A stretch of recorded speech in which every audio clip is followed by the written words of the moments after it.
The stones of Valdenmoor never forgot the people who listened to them, and tonight they listen to you too. Welcome to Pastscapes, your place for calming journeys into the past.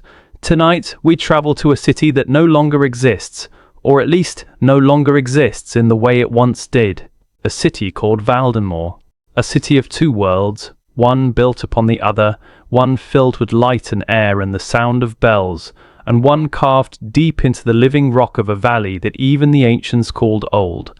A city whose last king made a decision so final, so absolute, that it has puzzled historians, storytellers, and quiet dreamers ever since. He sealed the lower city, every gate, every tunnel, every passage that connected the world above to the world below. And the reasons he gave, plague, instability, structural decay, never quite satisfied anyone who looked closely enough at the carvings left on those sealed doors. Tonight, we are going to follow the entire story of Valdenmoor, from the very first stone driven into the earth by a wandering king who heard something in the valley wind and decided to stay, through centuries of growth and golden ages and quiet fractures, through the reign of a scholar queen who descended into the dark and came back changed, and finally, to the night when Valdric the Last stood before the great sealed gate of the lower city and listened, truly listened, to the silence on the other side. So settle in, let the modern world fade away, and join me as we explore the entire story of Valdenmoor, and the question that has echoed through the centuries ever since. What did the last king hear that made him seal the city forever? Take a slow breath. Let your shoulders drop. The stones of Valdenmoor are patient. They have been waiting a long time to tell their story. The first stone of Valdenmoor. There is a valley in the old maps, the ones drawn on stretched hide with iron galling that has faded to the colour of weak tea, that carries no name. It sits between two rivers, the Aldrin in the west and the Sove in the east, and the valley floor between them is wide and flat, and carpeted in a pale grass that, in certain seasons, turns almost silver in the afternoon light. The cliffs on either side of the valley are not dramatic cliffs. They are not the sheer theatrical walls of some mountain pass. They are soft cliffs, worn smooth by 10,000 years of wind and rain, layered in bands of cream and ochre, and a deep reddish brown that glows like embers in the setting sun. And at the base of those cliffs, where the stone meets the earth, there are caves. Not deep caves, not the bottomless dark holes of myth and nightmare, but wide, shallow, welcoming caves. The kind of caves that a tired traveller looks at and thinks, yes, there, that is where I will rest tonight. This is where Valdenmoor begins, not with a declaration, not with a founding ceremony or a king planting a flag.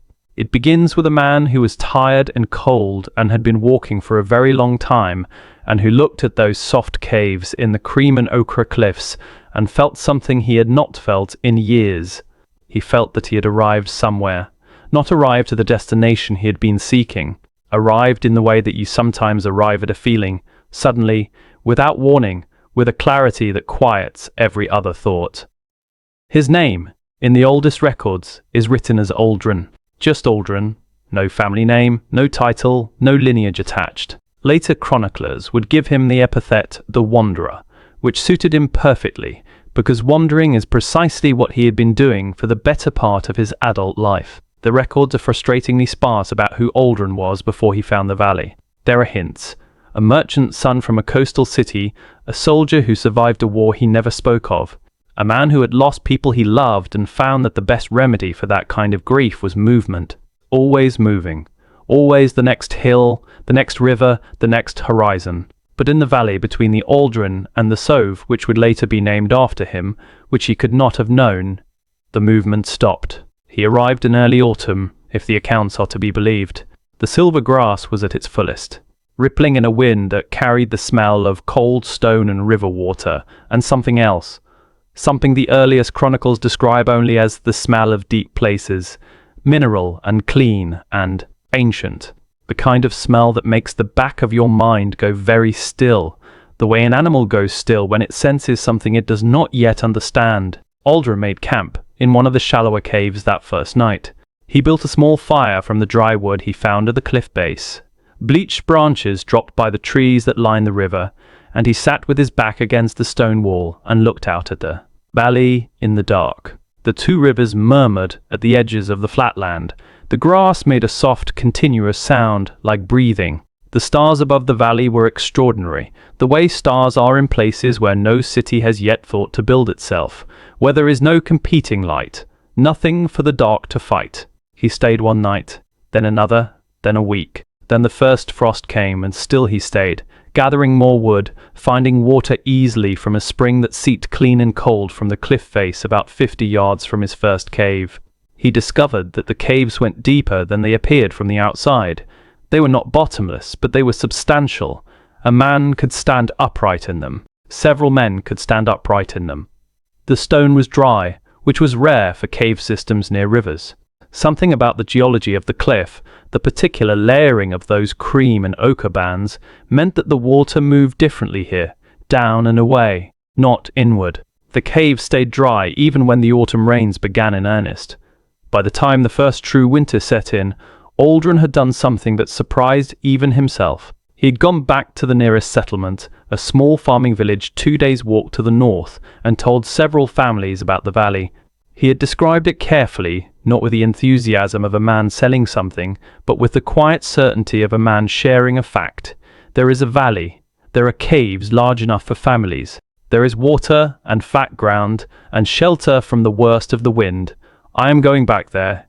If you wish to come, you are welcome. 7 families came, then 12 more the following spring. Within 5 years, what had been a wanderer's solitary campfire had become a settlement of nearly 200 people. They had names for themselves by then. The Balhari, which in the old language of the region means simply those who stopped. A quiet, almost self-deprecating name for a founding people. They had stopped. They had looked at a valley and decided that this was enough, that this was more than enough. The Valhari were not a people who built grandly at first. They were practical. They deepened the existing caves rather than building new structures on the valley floor. They shaped the sandstone with tools, iron picks and wooden mallets, and the patient repetition of people who have nowhere else to be, widening the cave mouths, smoothing the floors, carving shallow channels along the walls to guide any water that did seep inward toward drains at the base.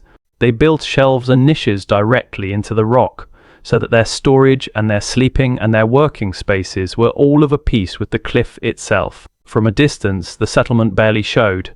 The valley looked almost the same as it always had. It was only when you walked close and looked carefully that you saw the carved thresholds, the hung skins and later the wooden doors, the stacked stones that indicated a hearth behind a cave mouth, the roped ladders leading to higher openings in the cliff face.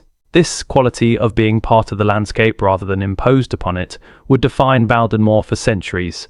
Even when it grew, even when it became rich and powerful and began to build upward into the open air of the valley, there was always at its heart a sense that the city was not a thing built on the land, but a thing drawn out of it, revealed rather than constructed. Aldrin lived for another 30 years after his first winter in the valley. He never claimed to be a king exactly, though he functioned as one in most of the ways that mattered. He settled disputes. He made decisions about resources and construction and the reception of new arrivals. He organized the first trade agreements with the farming villages to the north, exchanging carved stonework and dried river fish for grain and livestock. He was respected without being feared, which is a rarer combination in leaders than one might hope. In his old age, he developed a habit that the early chronicles describe with a mixture of affection and puzzlement. Every evening, in the last hour before dark, Aldrin would walk to the deepest point of the cave system, the place where the carved chambers ended and the natural stone began, and he would stand there for a while. Just stand. Not praying, exactly, though perhaps something like it. Listening is the word the chroniclers use. He would stand at the edge of the deep stone and listen. What he heard or thought he heard he rarely spoke of. Once, near the end of his life, he told a younger Valhari woman named Sovi, who recorded it in the fragment that survives, that the stone was not silent, that if you stood still enough, for long enough, you could feel the valley thinking, not in words, not in a language, but in a rhythm, like a very slow heartbeat, that was older than anything alive. Sovi wrote that she nodded respectfully, and assumed the old man was speaking poetically. the way old men sometimes do when they have been somewhere long enough that the place has grown into them. She did not think it was literal. Not yet. The year Aldrin died, peacefully, in the cave he had first claimed as his own, with the sound of the two rivers audible in the distance. The Valhari drove a single carved stone pillar into the center of the valley floor. It was not a monument exactly.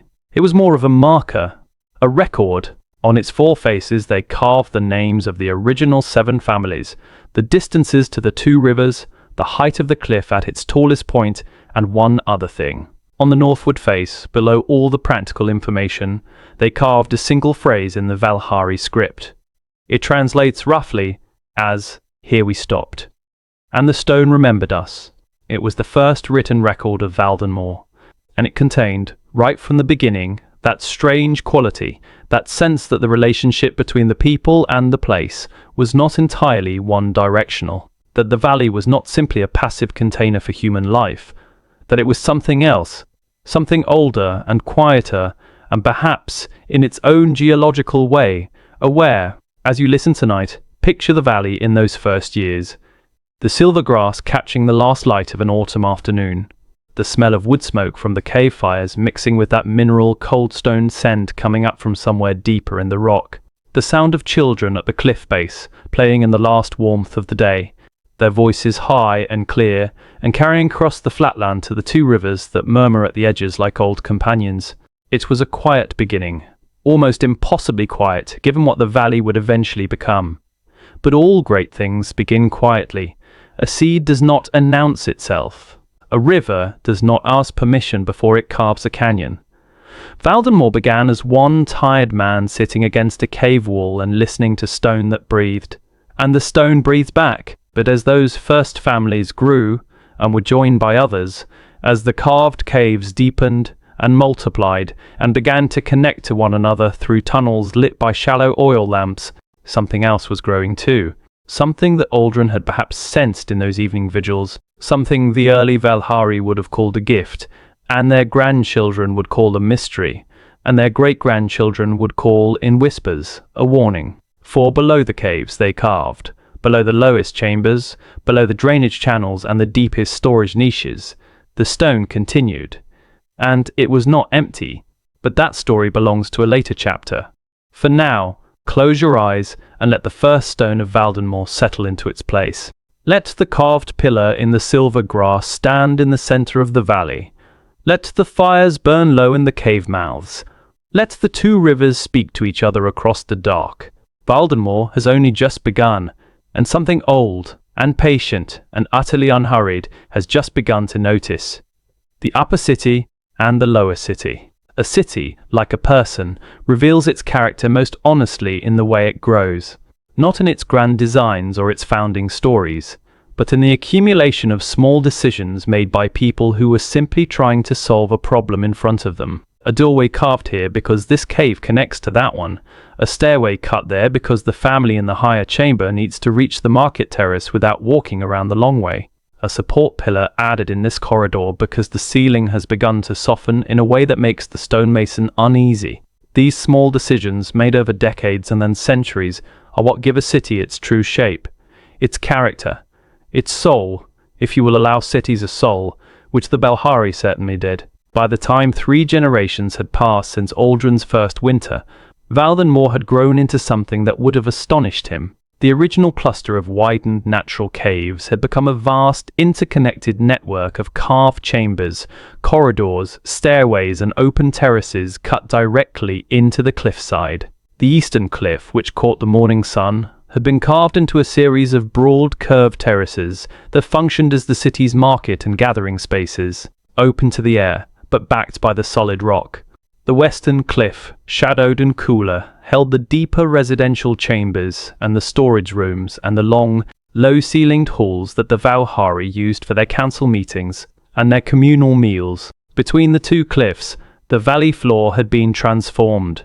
The silver grass remained in places. The Valhari had a prohibition against removing it entirely, considering it something like sacred, but it was now interspersed with paved stone paths.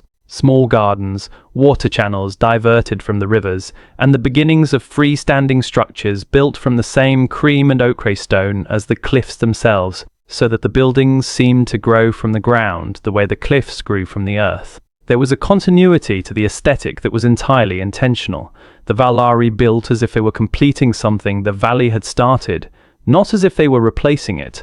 And then there was the matter of what lay below, because the caves that the Valhari had been deepening and extending did not simply go inward into the cliff, they went down. This was a geological accident, or perhaps a geological invitation. The way the rock was layered, with the harder bands sitting above softer ones, meant that the caves naturally followed a downward slope. The deepest chambers of the original Valhari settlement were already significantly lower in elevation than the valley floor outside, and when the stonemasons, following veins of particularly workable stone, dug deeper still, they found something unexpected. They found that the rock opened up, not in a dramatic or sudden way, not a single great cavern revealed by one swing of a pick. It happened gradually, over many years, as different groups of workers following different passages all began to notice the same thing, that the passages were widening, that the ceiling was rising, that the natural chambers here, far below the carved upper levels, were immense. The kind of chambers that swallow lamplight at their edges, the kind of chambers where your voice echoes 3 or 4 times before the stone finally absorbs it. The Valhari, being practical people, did what practical people do when they discover large empty spaces. They used them. The great natural caverns of the deep rock became, over the course of the next 100 years, what later historians would call the Lower City. This is perhaps a slightly misleading name, because it implies a deliberate urban plan, as if someone sat down one day and said, "We shall have an upper city here, and a lower city there, and the two shall be distinct." It was nothing like that. It was, as with everything in Valdenmoor, a slow accumulation. First, the deep caverns were used for storage. The constant cool temperature and the natural dryness made them ideal for grain and cured meats, and the clay jars of preserved vegetables that would see the city through its winters. Then workshops moved down, because the deep stone was easier to work from within than from without, and the dust and noise of the stonecutters was less disruptive to life on the upper terraces if it happened below.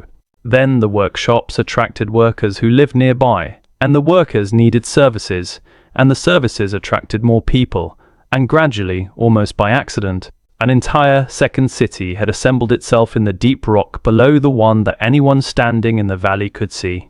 By the time the 5th generation of Valdenmoor's inhabitants came of age, the lower city had a population of nearly 3,000 people. The upper city, on the terraces in the valley floor, held perhaps 5,000 more, and between them, a complex system of stairways and sloping passages connected the two worlds, lit at intervals by shallow niches carved into the walls and filled with oil lamps that were tended by a dedicated class of workers whose entire job was simply to keep the lights burning. These were the Deep Walkers, and they are central to everything that follows, so it is worth pausing here in this second chapter to understand who they were. The Deep Walkers were not, at first, a formal institution. They were simply the people who spent the most time in the connecting passages, the lamp tenders and the message carriers, and the stonemasons who worked the deep corridors. They knew the routes better than anyone else. They knew which passages were safe in the rainy season, when the water table rose slightly, and which developed a thin skin of moisture on their walls that made the stone treacherous underfoot. They knew where the air moved, and where it grew still, and why the still air pockets were to be avoided. They knew the sounds of the rock, the settling creaks and the occasional deep groans that the upper city inhabitants almost never heard, because the upper city was too busy and too loud. In the deep passages you heard everything. Over time, this knowledge became valued. The Deep Walkers began to be recognized as a distinct group within Valdenmoor's society. Not a guild exactly, not a priesthood exactly, though they had elements of both. They trained their children in the same ways, passing on the root knowledge and the lamp tending skills and the particular attentiveness to the rock that made a good Deep Walker. They developed their own vocabulary, partly practical and partly something else, words for different qualities of silence, for different kinds of stone sound, for the feeling that certain passages had about them that was difficult to explain to someone who had not spent years learning to feel it. The upper city looked down on the lower city, in the architectural sense. The terrace dwellers and the valley floor merchants could glance down the wide stairway mouths and see, in the middle distance, the glow of the lamplit passages below. But they rarely went there. The lower city was associated in the upper mind with labour and darkness, and the kind of work that one was grateful someone else was doing. It was not exactly looked down upon in a social sense. The Velhari were not a deeply stratified society, at least not yet, but there was a distinction that grew, slowly, between the light and the dark, between those who lived in the open air of the terraces and those who lived in the lamplit chambers below, between those who saw the sky every day and those for whom the sky was a memory and a theory. The lower city developed its own culture, as cities within cities always do. Its architecture was different from the upper, less open, more intricate. Where the upper terraces were wide and curved and oriented toward the light, the lower chambers were intimate, inward-looking, decorated with a particular kind of art that the upper city rarely produced. The deep walkers and the lower city residents carved their walls in dense, interlocking patterns, geometric forms that repeated and evolved across entire chamber walls, sometimes covering every surface from floor to ceiling. Later scholars would spend considerable effort trying to decode these patterns, and the debate about whether they were purely decorative or whether they encoded information, histories, warnings, maps, is one that has never been fully resolved. What is clear is that the patterns grew more complex in the deeper chambers. The ones closest to the valley floor level were relatively simple, repeating triangles and spiraling curves that are beautiful but legible. The ones in the chambers furthest down, the ones that the deep walkers called the foundation rooms, were so complex and so densely interwoven that even experienced stone pattern readers, a specialty that emerged among Valdenmoor's scholars, could spend years studying a single wall without feeling they had reached its meaning. The lower city also had its own relationship with sound.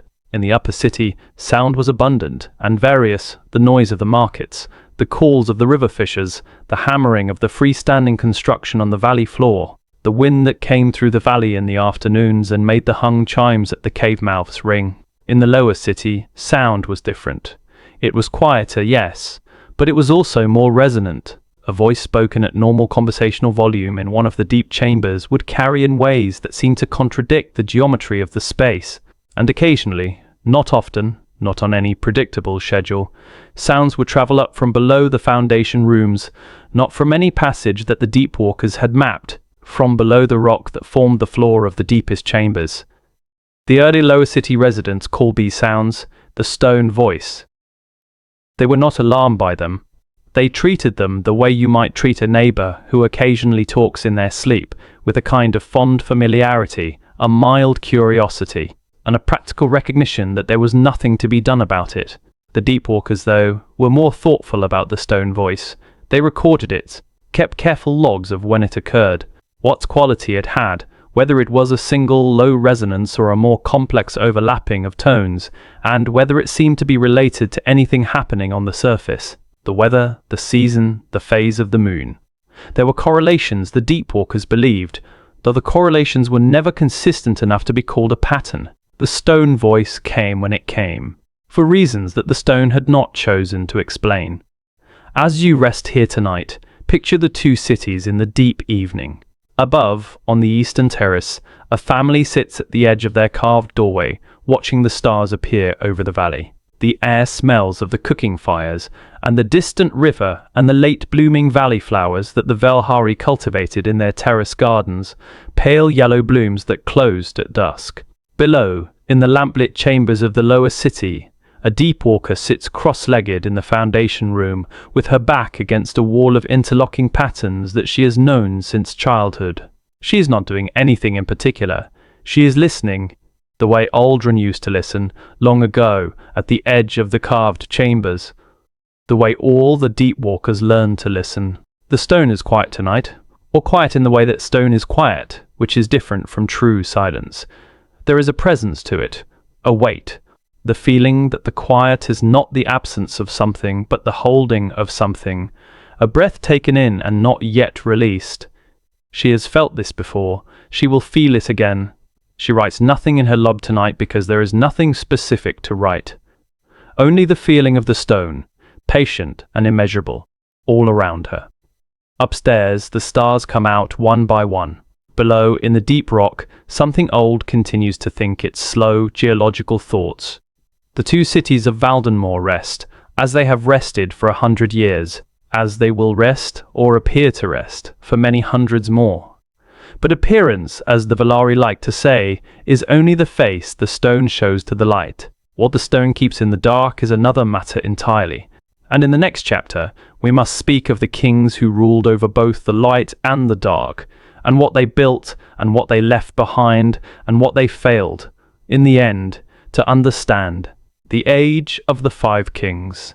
If the founding of Valdenmoor was characterized by quietness, by the patient, unhurried accumulation of a people finding their place in a valley, then the period that historians call the Age of the Five Kings was characterized by something almost opposite. Not violence exactly, not chaos, but a particular kind of energy that belongs to growing things, to the stage in a city's life when it's moved past the question of survival and begun to ask the question of significance, when it looks outward for the first time and wonders what it is relative to everything else, when it discovers that it has something the rest of the world wants and must decide what to do with that discovery.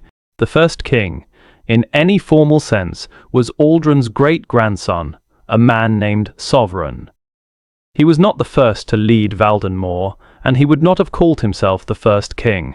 The Velhari had always governed by council, and the council remained, but Sovereign was the first to hold a title. Lord of the Valley, initially, then Lord of the Stone, then, as Valdenmoor's reach extended, simply the king. He wore no crown. The Velhari were not a people for ceremonial headwear. He wore a carved stone pendant, a small disc of deep red stone from the lower quarries on a cord of braided leather. That was his mark of office. When he passed it to his son on his deathbed, it meant, in the Velhari way, as much as any coronation. Sovereign's greatest achievement was the road. Before him, Valdenmoor was connected to the surrounding region by paths, the kind of paths that form naturally where feet walk repeatedly, that follow the line of least resistance across the landscape, that flood in spring and turn to dust in summer. Sovereign organized the construction of a true road, paved with the flat stone that came so readily from the valley cliffs, that ran northward from Valdenmoor to the farming communities, and then onward to the coastal trading settlements 2 weeks' journey away. It took 11 years to build. When it was finished, it changed everything. Trade arrived in Valdenmoor like a season arriving, not in a single moment but cumulatively, building day by day until one morning you looked up and realized that the world had changed around you. The carved stonework that the Valari made, bowls and tools and decorative panels, and the intricate geometric forms that the lower city craftspeople produced, turned out to be extraordinarily desirable in the wider world, which had plenty of carved stone, but nothing quite like this. Nothing with the particular interlocking density of the Valdenmoor style. The coastal merchants paid well for it, and the grain and livestock and cloth they brought in return allowed Valdenmoor to stop worrying about its food supply for the first time and think about other things.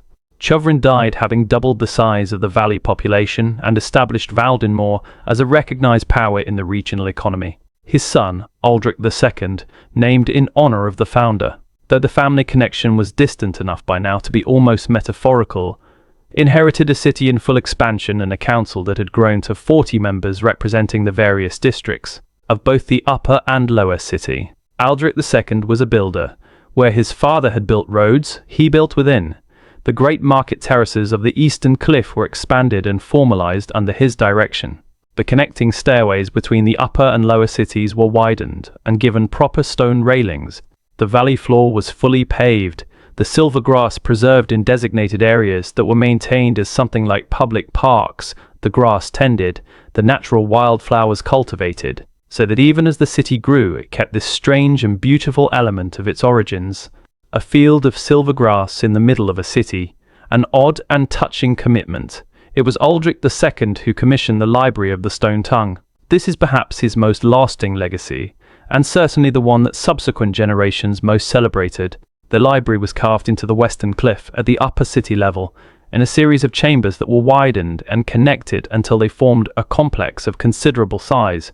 The stone walls were covered in carved script, not the interlocking geometric patterns of the lower city, but written language. the Vahari syllabic script that had evolved from the simple notations of the first settlers into a rich and flexible writing system. Thousands of texts were inscribed directly into the walls of the library chambers, supplemented by the clay tablets and later the waxed linen sheets that served as portable documents. The library accumulated over the following century and a half one of the most significant collections of knowledge in the region. History, certainly, but also practical knowledge, agricultural techniques, metallurgy, medicine, waterway engineering, and, crucially, the records of the deepwalkers.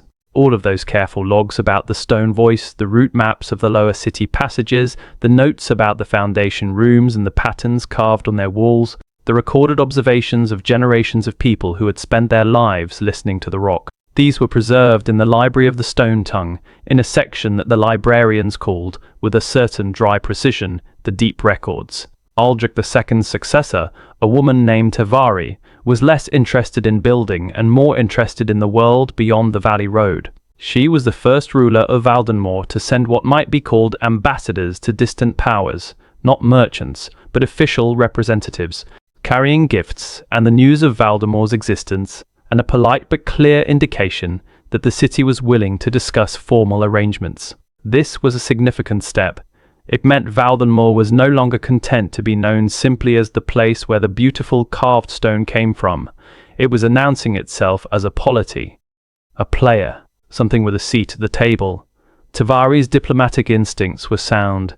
She negotiated 3 major agreements during her long reign, with the Coastal Confederation to the north, with the Highland clans to the east, and most surprisingly, with the river lords of the southern delta, who controlled the access to a vast agricultural hinterland that Valdenmoor had always been slightly dependent on for grain. These agreements brought stability. They also brought wealth of a new kind, not the wealth of crafts sold at market, but the wealth of a city that sits at a productive intersection of trade routes. Valdenmoor began to receive goods from places its inhabitants had never seen, spices from the far south, dyed cloth from the western coast, a variety of hard black wood from the highland forests that the lower city craftspeople found extraordinary to work with, and which they carved into an entirely new genre of decorative object that became fashionable across the region. The city expanded again, this time upward as well as outward. The first freestanding buildings of any real height appeared on the valley floor, 3 and 4 stories of the cream and ochre stone, joined by narrow alley streets that the afternoon sun barely reached. It was becoming, undeniably, a city in the fullest sense of the word.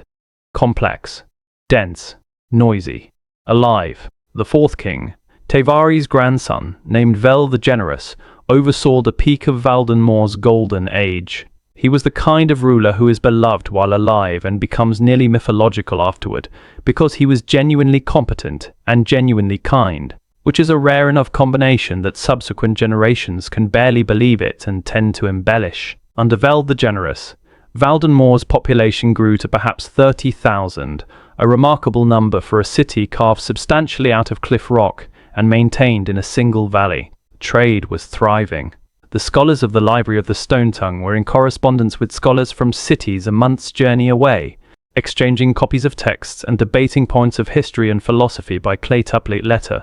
The Deepwalkers had formalized their organization into something close to a guild, with their own training protocols and their own designated hall in the lower city, a wide, low-ceilinged chamber near the base of the main stairway, always lit, always staffed. Veld was notable for one thing in particular. Beyond his general benevolence, he was the first ruler of Valdenmoor to formally acknowledge the lower city as an equal civic entity to the upper. Previous rulers had treated the lower city as a necessary adjunct, important and valued, but not quite the same as the real city above. Veld changed this. He established lower city representation on the council, not advisory seats but full voting seats. He ensured that the lamp lighting budget was protected in the city accounts with the same priority as the maintenance of the upper market terraces, and he visited the lower city regularly, walking the lamplit passages with a Deepwalker guide, spending time in the foundation rooms, sitting with the lower city residents in their carved chambers and listening to their concerns. He also, in the last years of his reign, began to take the stone voice seriously. The Deepwalkers had been recording it for generations, but it had always been treated by upper city authorities as a peculiarity rather than a matter of governance. Veld convened a small group, 3 Deepwalkers, 2 scholars from the library, and a stonemason of exceptional experience, and asked them to study the deep records with fresh eyes, to look at all the accumulated observations and see if there was anything in them that the people making the records had perhaps missed simply because they were too close to it. The group met for 3 years. Their final report is partially preserved in the library of the Stone Tongue. Most of it is practical. Recommendations about passage maintenance, about the rotation of lamp tending shifts, about the structural integrity of certain connecting corridors that were showing signs of stress, normal governance, normal city management. But the final page of the report contains something unusual. A summary of the stone voice observations across 2 centuries, condensed into a single paragraph. And then, below that, a note from the group's senior Deepwalker, a woman named Dessa, that is written in a slightly different hand from the rest, slightly larger, slightly more careful, as if she was trying very hard to be precise. The note says, roughly translated, "The voice is not random.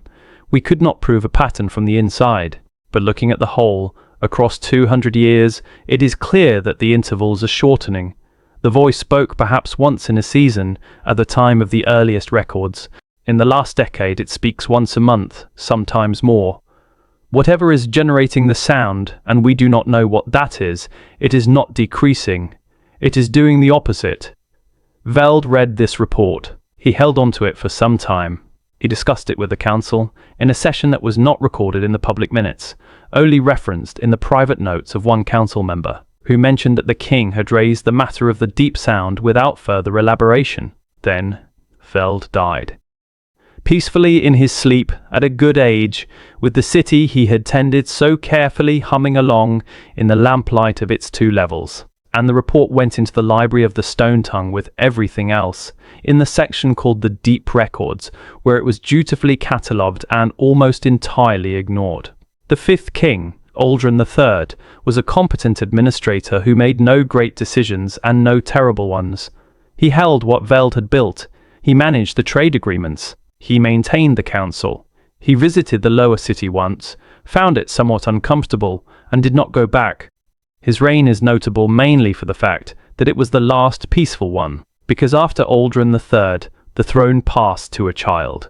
And the child, once grown, would be the scholar Queen Elowyn. And Elowyn would read the report that Dessa had written, and she would not ignore it. But that belongs to a later chapter. For now, let the age of the 5 kings settle around you like the light from a lamp carried through a long corridor, warm and sufficient, reaching just far enough to take the next step, leaving the rest in a comfortable, companionable dark. Valdenmoor was at its height. The carved stone was beautiful. The silver grass in the valley parks caught the afternoon light and rippled like a held breath. The library grew, page by careful page. The Deepwalkers kept their records. The stone spoke its slow, rhythmic, deepening voice. And the city, all 30,000 souls of it, went about its days without knowing what its own foundation was trying to say. Sleep now, for a little while, in the golden light of Valdenmoor's golden age. The difficult chapters are still some distance away. There is time yet for beauty. The voice beneath the rock. Every city has its nervous system, the invisible network of communication and rumor and half-spoken knowledge that carries information faster than any official channel. It runs through the places where people gather without an agenda, the market stalls, the water drawing points, the lamplit alcoves at the base of stairways where workers rest for a moment before continuing their shift. It carries the things that official records don't, because official records have to be careful, and the nervous system of a city has no such obligation. It says what it knows. It says what it suspects, and sometimes, long before anyone in authority has decided to pay attention, it says things that turn out to be true. By the time Aldrin III was in the middle years of his reign, the nervous system of Valdenmoor's lower city had been saying something for quite a while. It said it the way cities say things, not in any single articulated statement, but in accumulated fragments. A Deepwalker mentioning to his wife, over the evening meal, that the south corridor had sounded strange today. A lower city stonemasoned, telling his apprentice to mark the section of the foundation wall that seemed to have changed its quality somehow, not cracked, not shifted, just different, in a way that was hard to name.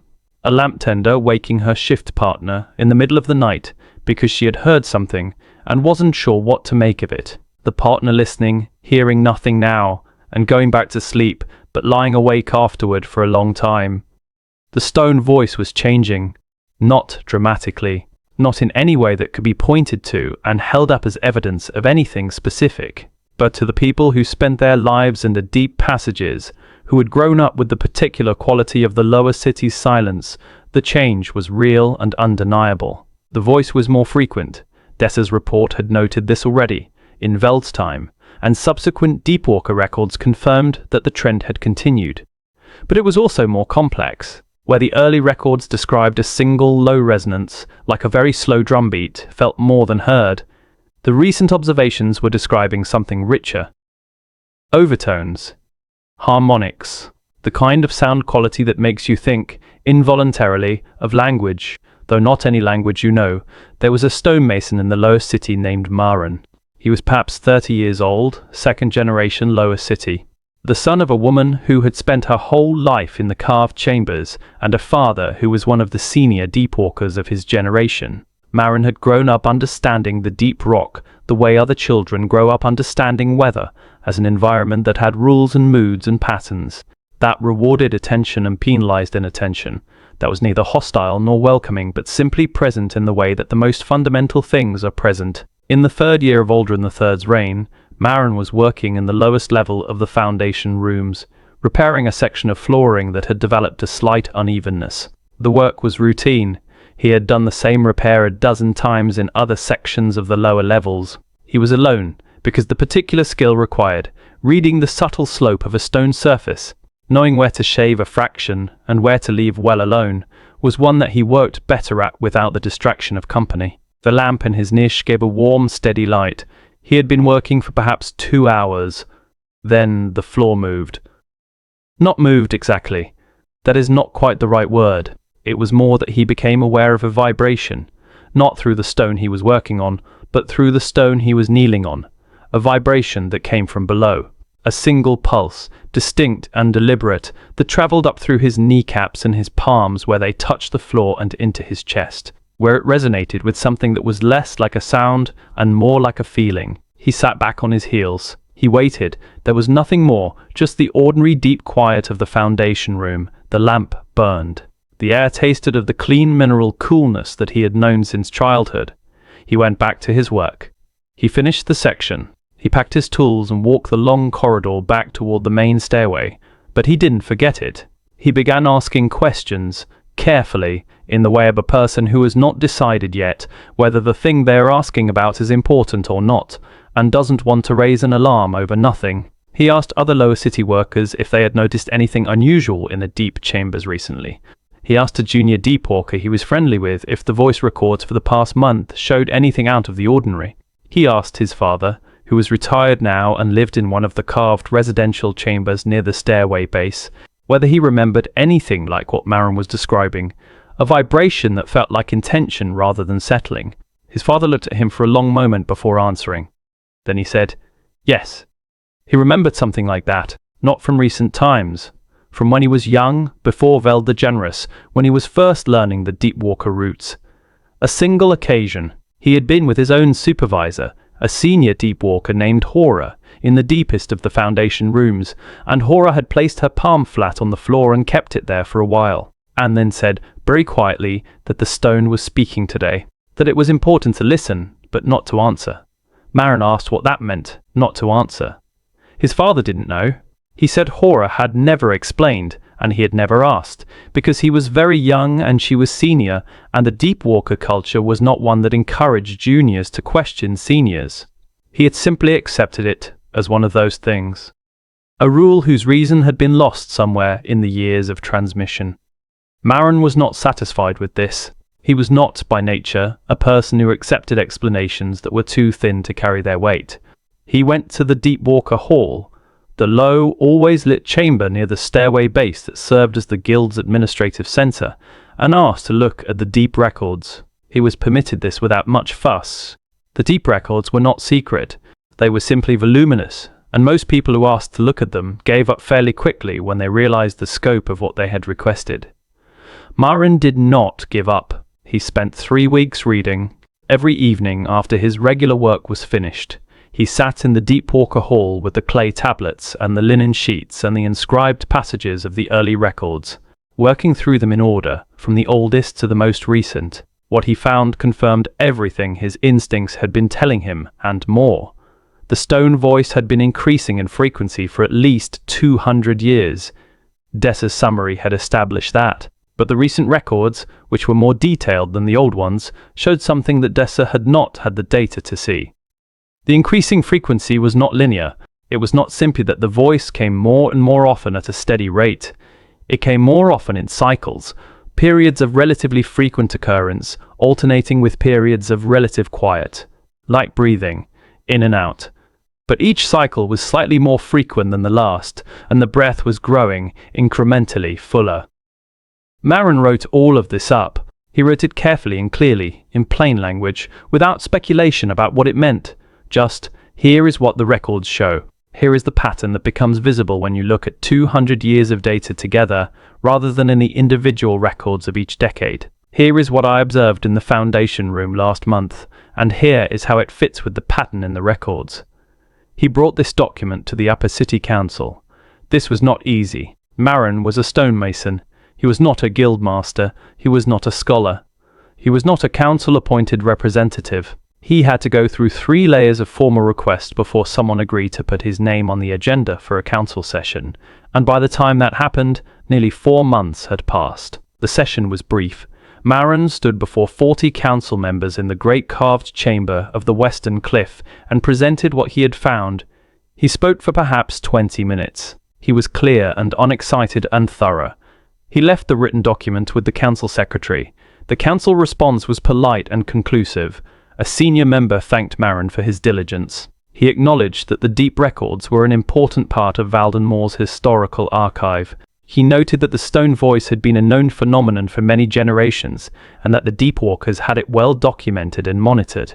He said that the council would take the information under advisement and would refer it to the library scholars for contextual analysis. Marin left the council chamber. He walked back down the long stairway to the lower city. He resumed his work. The document he had left was filed in the library, in the deep records section, where it sat, perfectly preserved in the dry stone-inscribed archive for 32 years. The council, as far as the surviving records show, never discussed it again. Aldrin III's reign continued, trade continued, the library grew, the lamps burned, the silver grass in the valley parks was tended, a new market terrace was added to the eastern cliff, and it was a handsome thing with carved railings and a long view down the valley toward where the 2 rivers met in the south. The city looked from the outside exactly as it should have looked, prosperous, stable, at peace. But in the foundation rooms, in the deep carved chambers where the oldest patterns covered every wall, the stone breathed, in and out, slower, still than anything human, but fuller now than it had been in Aldrin's time, fuller than it had been in Veld's time. The deep walkers tended their lamps and kept their records. They noted the changes with the careful precision of people who have learned that precision is a kind of respect. They did not panic. They did not speculate in writing, for the most part. They observed and they recorded, and they passed on their knowledge to their apprentices, and they listened, always listened, to the stone that breathed around them, and deep in the foundation rooms, in a section of wall that had been there since before the first settlers arrived, that predated Aldrin the Wanderer by a span of time that no one had yet tried to calculate, the patterns that covered the stone from floor to ceiling continued their dense, interlocking conversation with the empty air. The lamplight flickered across them. The shadows moved. The patterns held their meaning, whatever it was, quietly and entirely to themselves. Are you resting tonight in a comfortable place? Picture the foundation room for a moment, the warm lamplight throwing the geometric carvings into shadow and relief, the air clean and mineral and still. There is nothing frightening here, not yet, just the patience of stone. and the patience of the people who tend it, and the question that no one in the upper city has yet thought to ask seriously: what is the rock trying to say? Marin grew old. He trained his apprentices well. He kept listening. He never went back to the council. There was no point. But there was a girl in the upper city, a great-granddaughter of Tivari the diplomat, with her grandmother's intelligence and her great-grandfather's stubbornness and something else. Something that was perhaps her own, an appetite for questions that other people had decided not to ask. Her name was Elowin. She was 6 years old when Marin stood before the council with his careful document and his clear, unexcited voice. She would not read his document for many years, but when she did, she would not file it away. Something was coming. The stone knew it. The Deepwalkers, in the careful language of their records, knew it. Marin had known it. Now Valdenmoor needed someone above the stairway to know it too. The scholar Queen Elowin. There is a portrait of Elowin in the preserved stone carvings of the Library of the Stone Tongue.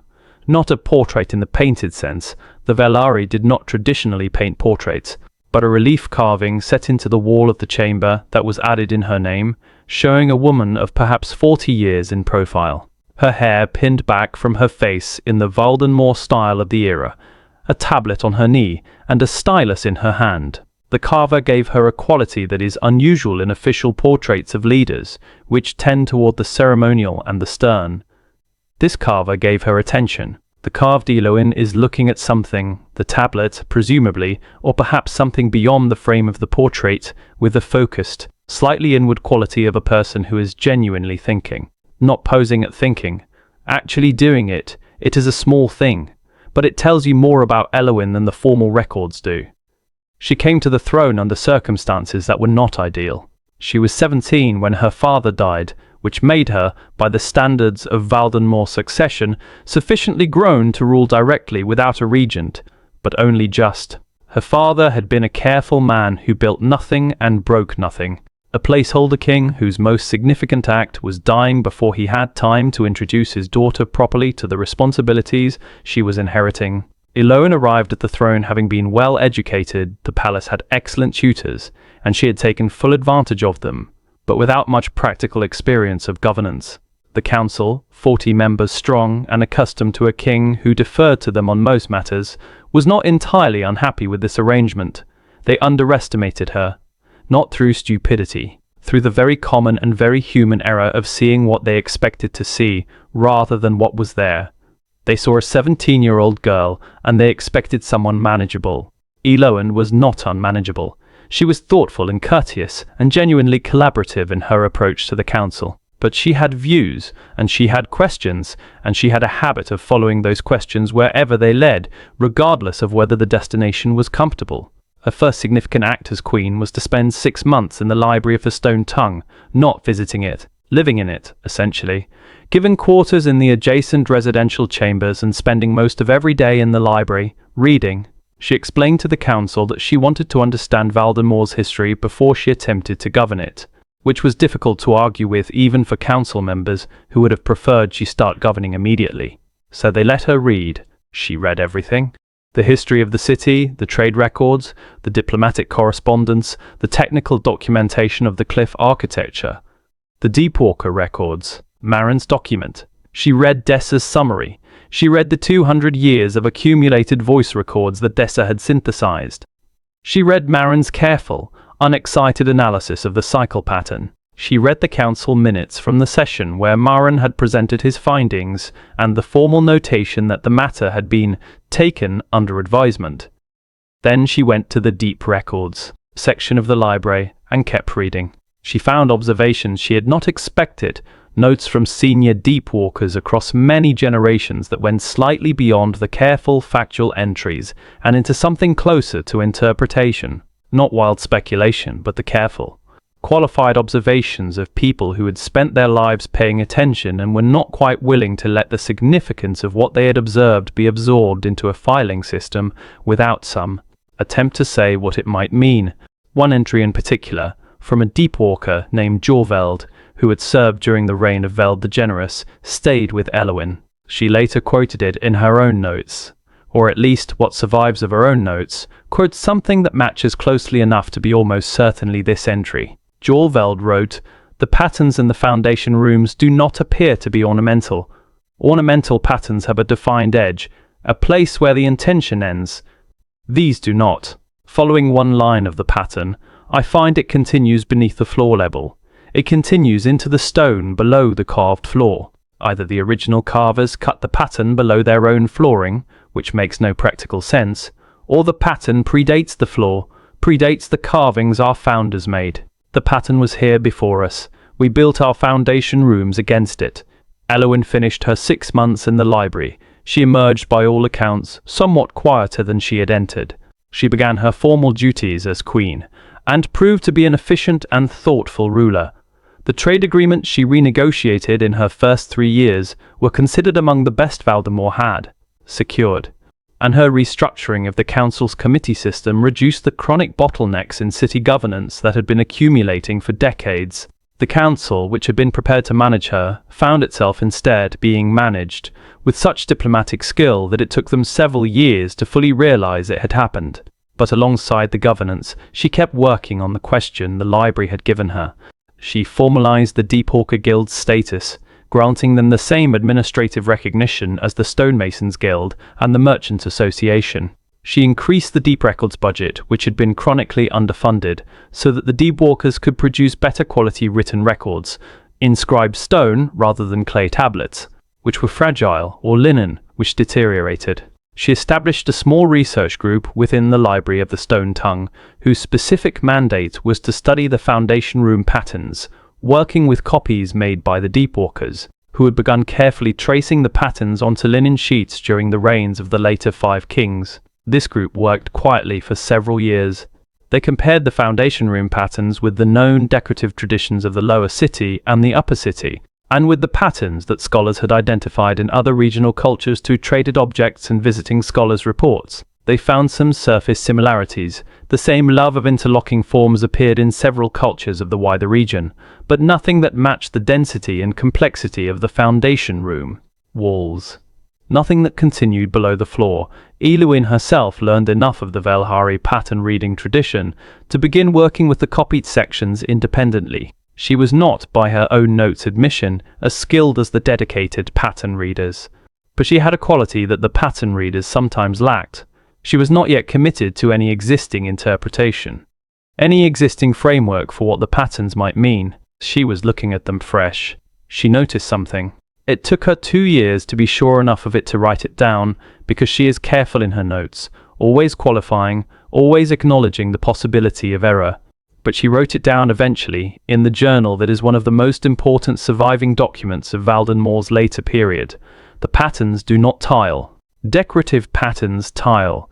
They repeat the same unit across a surface, with variations but within a single organizing principle. These do not. They are not the same unit repeated. They are a continuous sequence.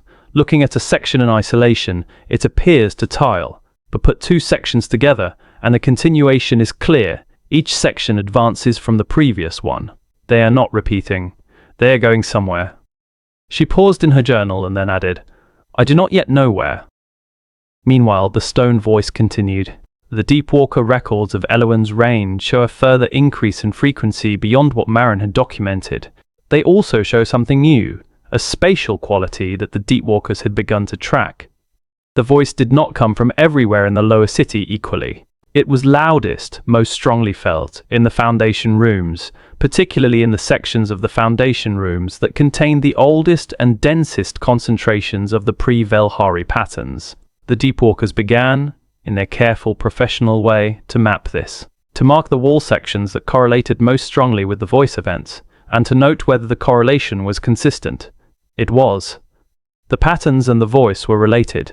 This was now, in the Deepwalker records, stated as a factual observation rather than a speculation.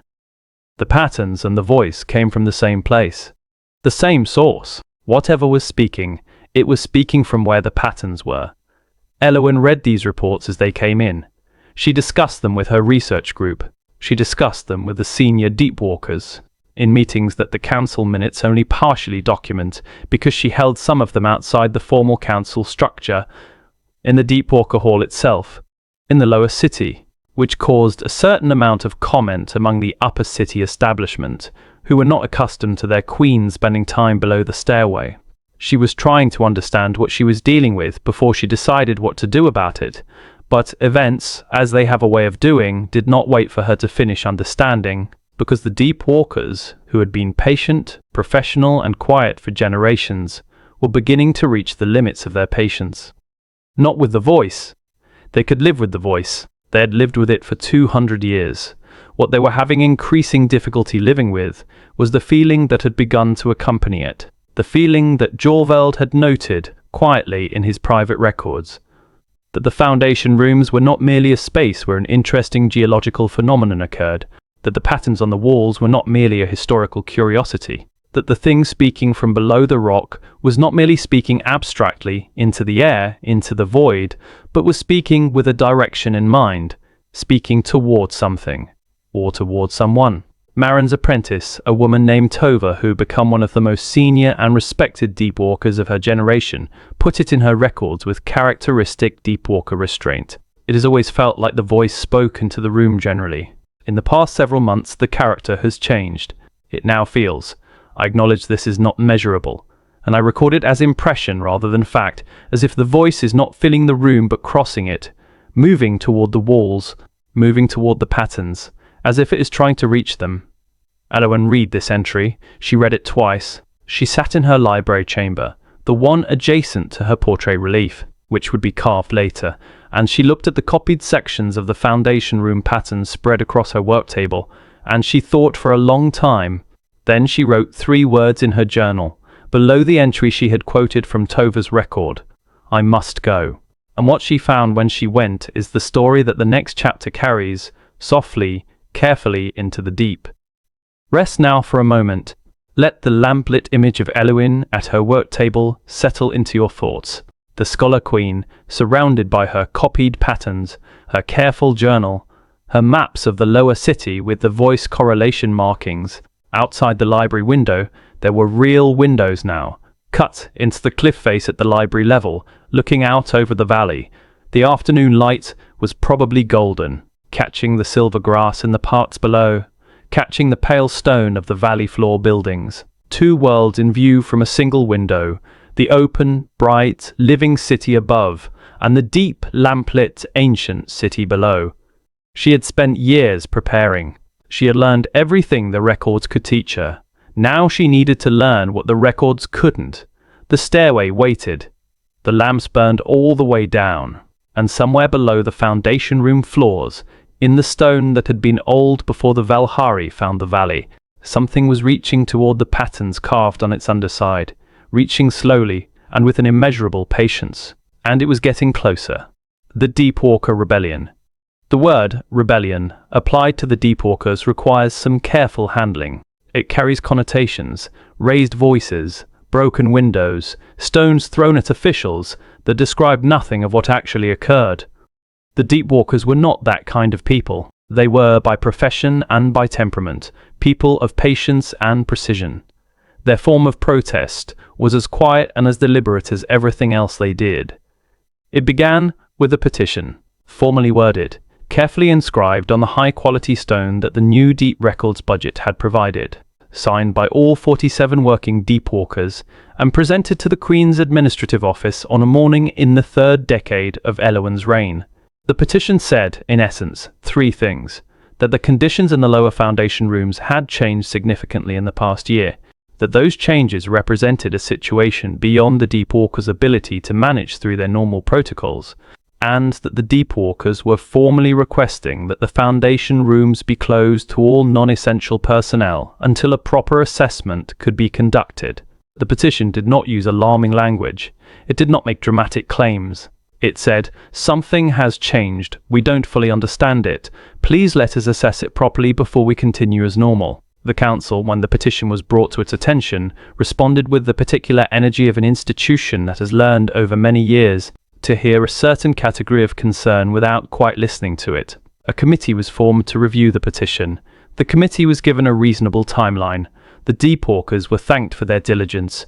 In the meantime, the foundation rooms remained open, because closing them would disrupt several connected passages that were important for lower city circulation. Aloan was not in the council when this was decided.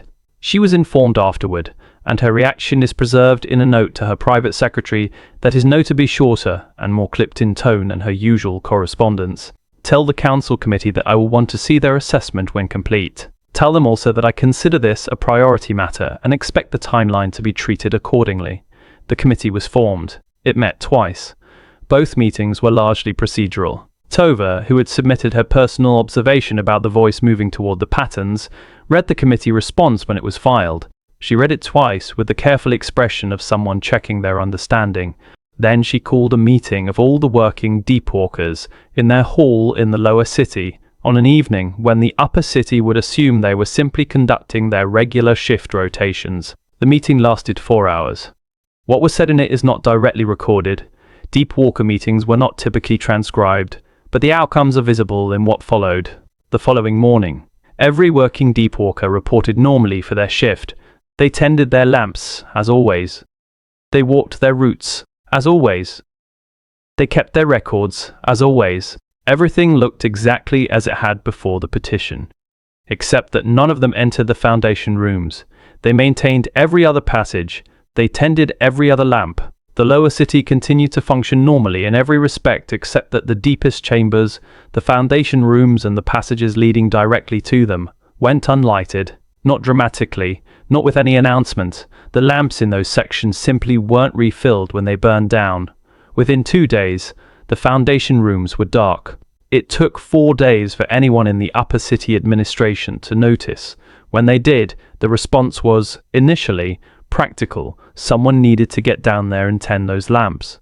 The deepwalkers politely and without elaboration declined. They noted that the foundation rooms were the subject of their outstanding petition, which had not been properly addressed, and that they did not consider it appropriate to continue routine maintenance in areas that they had formally flagged as requiring assessment.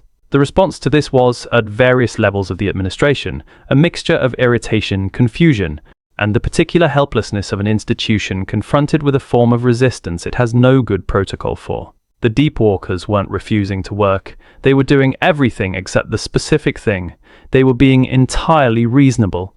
They were maddeningly correct.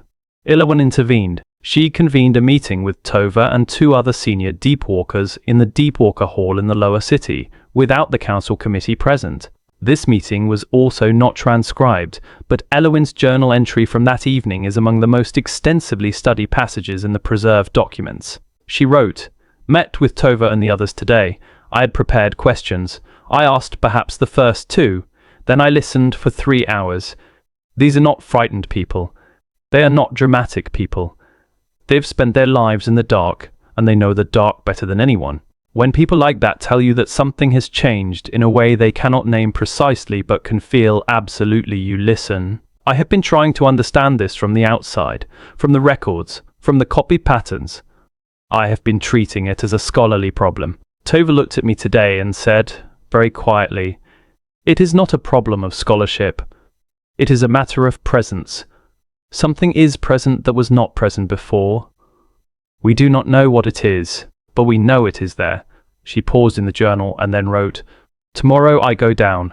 The council was not consulted about this decision. Aloan informed them afterward, in a brief note that confirmed her visit to the foundation rooms had taken place and indicated that she would have a full report for the council at the next session. The council, faced with a fait accompli from their queen, accepted this with the dignified resignation of an institution that has learned, over 30 years, that Alowin does what Alowin decides to do. The Deepwalkers, for their part, welcomed her decision without comment. It was what they had been hoping for, without ever quite being able to say so directly. They did not want to be believed. They wanted someone else to come and look. Tova herself offered to guide the queen. She would carry the lamp. She would show her the routes, the correlation marks on the walls, the sections of foundation room that the voice most strongly preferred. She would show her the wall where Jorvel had noted, long ago, that the patterns continued below the floor. And she would show her the thing that had appeared in the past 6 months, that no one outside the Deepwalkers knew about yet, because the Deepwalkers had not been certain how to describe it, and had not wanted to describe it incorrectly. The thing that was not a crack. It was in the floor of the deepest foundation room, a line in the stone. Not a crack, because cracks have a quality of breakage, of something that was whole coming apart. This was different.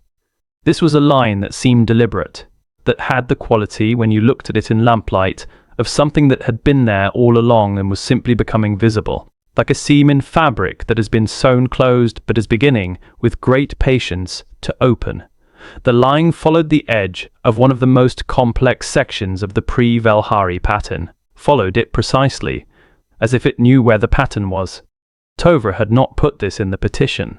She had not put it in any formal record yet. She had lived with it for 6 months, bringing the lamb close every day, measuring its length with a knotted string, checking whether it had grown. It had grown. Slowly. A finger's width a month, perhaps, sometimes less, but consistently, always along the edge of the pattern.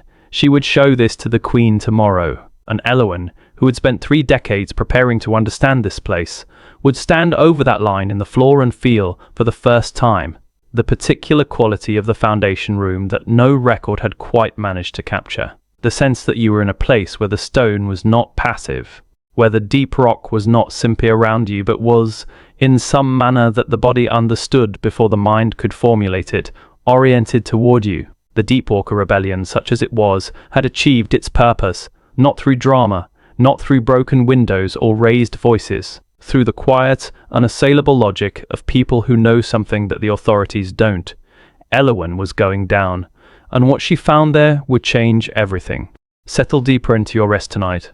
The foundation room is quiet now, the lamps are out, the deep walkers have withdrawn, the darkness is complete.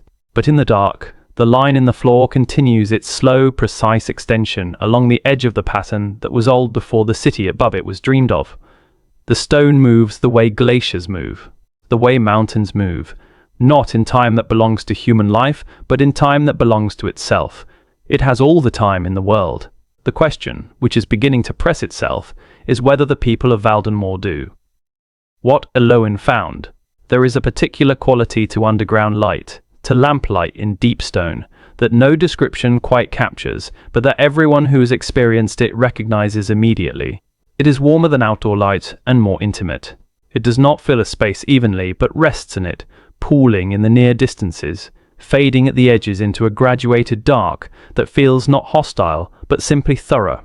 In the upper caves of Valdenmoor, where the carved chambers were wide and the ceiling heights had been opened by generations of stonemasons, this light was pleasant and sufficient. You could read by it, work by it, live by it without difficulty.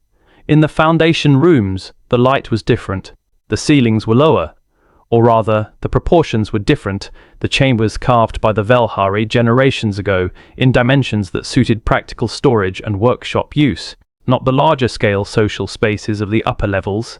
The lamplight here had nowhere to go upward, and so it spread sideways across the walls, and the walls were covered entirely in pattern, and the pattern caught the light in ways that the mind did not quite settle on. The shadows in the interlocking geometric forms shifted as you moved. The patterns seemed, in that warm, uncertain light, to be themselves in motion, not literally, not if you stared at a specific point and held still, but in the peripheral sense, the corner of the eye sense, the sense you get in certain old rooms of a life in the walls that preceded you and will outlast you.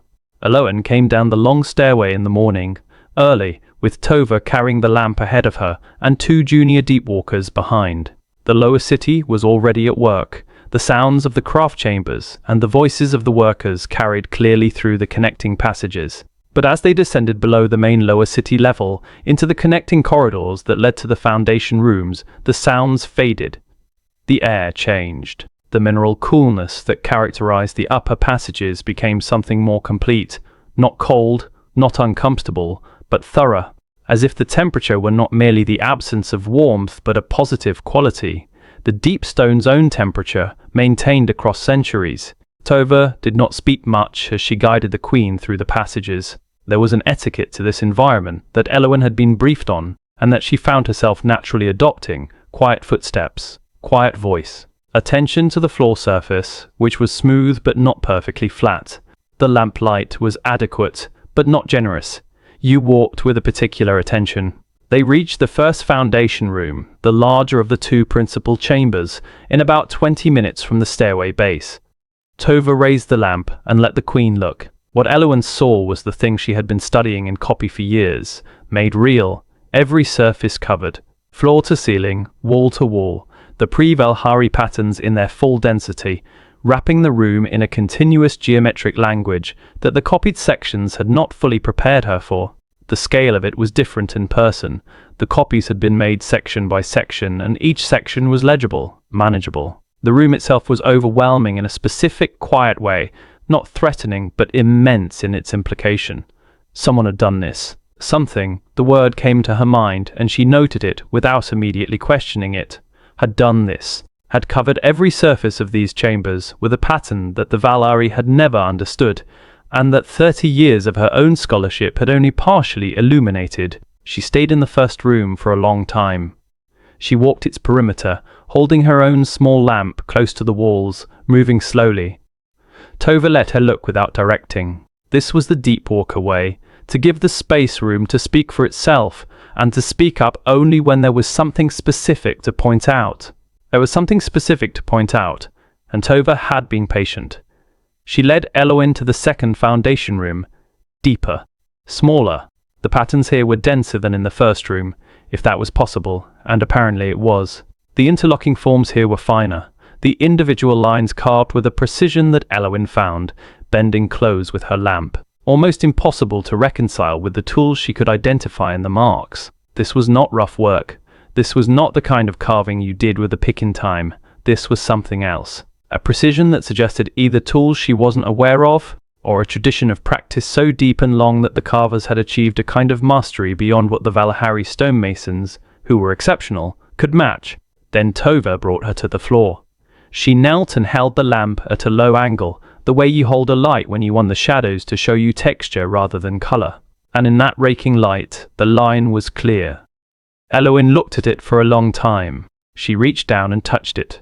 The Queen, kneeling on the floor of the deepest chamber in her city, running her fingertip along a line in the stone that followed the edge of a pattern that had been here before anyone alive could remember.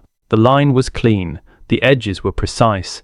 Not a fracture. She knew what fractures felt like. She had studied enough stonework to know the difference between breakage and something else. This was an opening, a seam.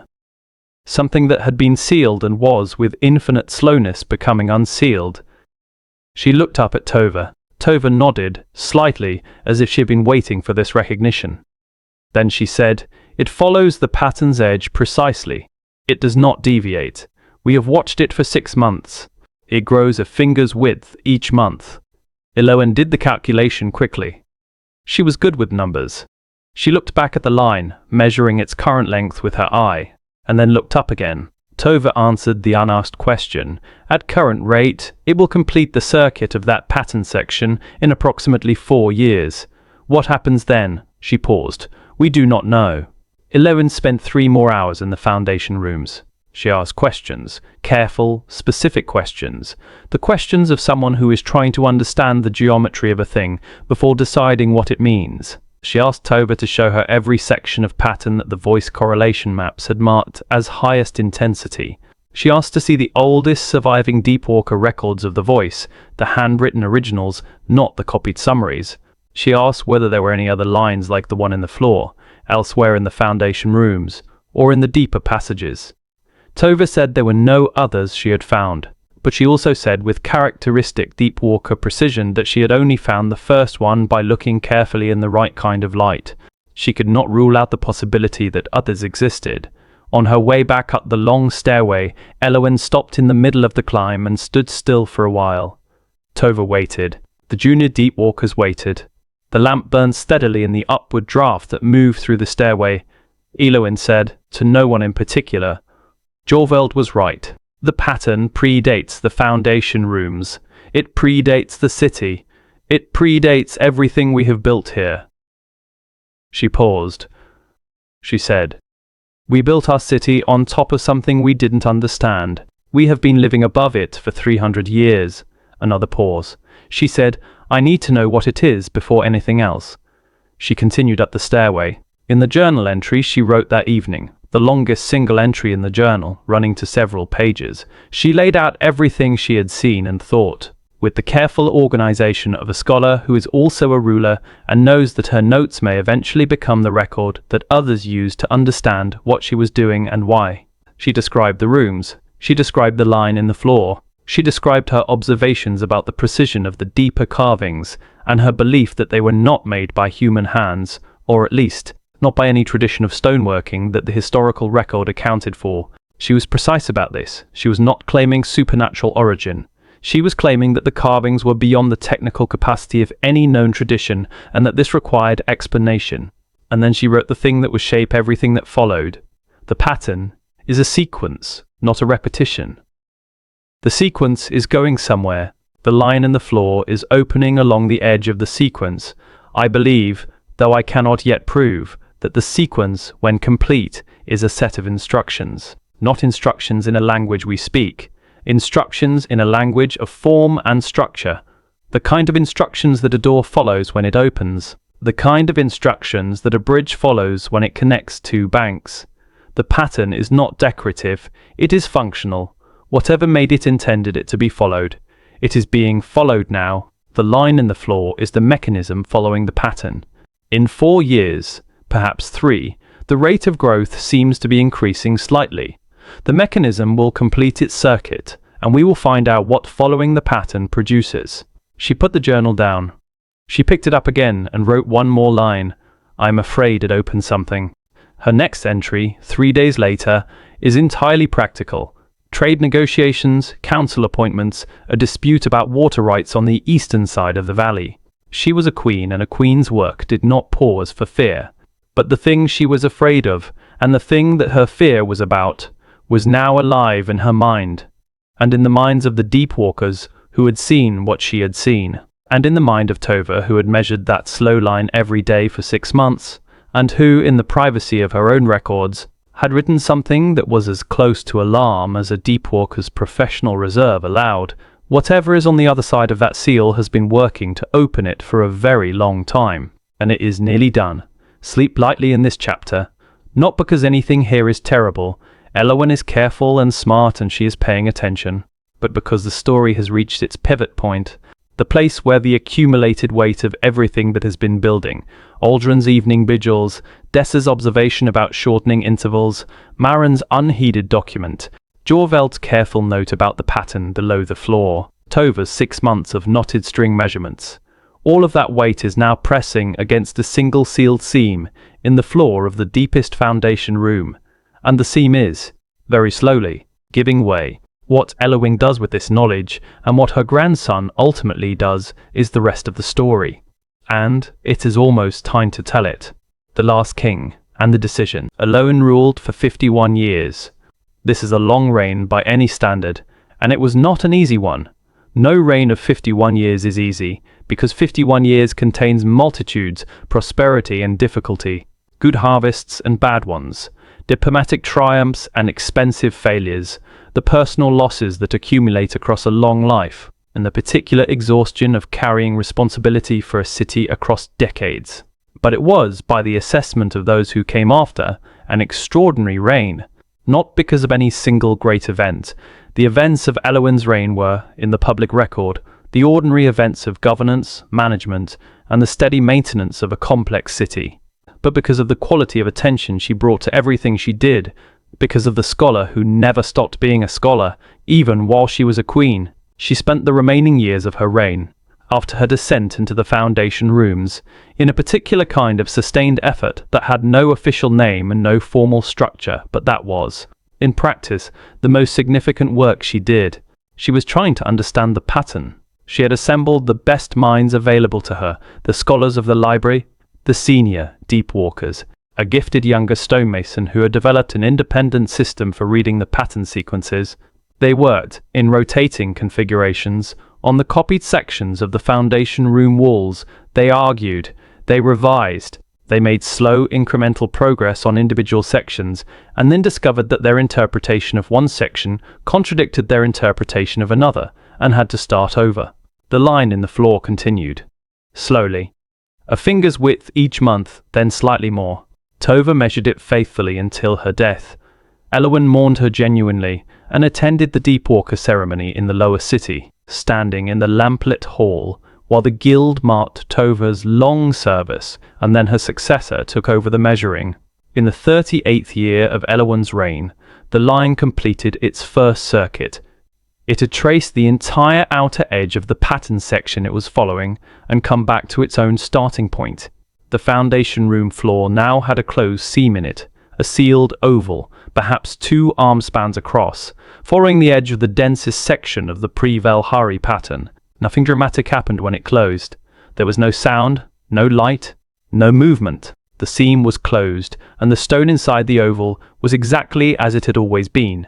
The carved floor of the foundation room, smooth and old and unchanged.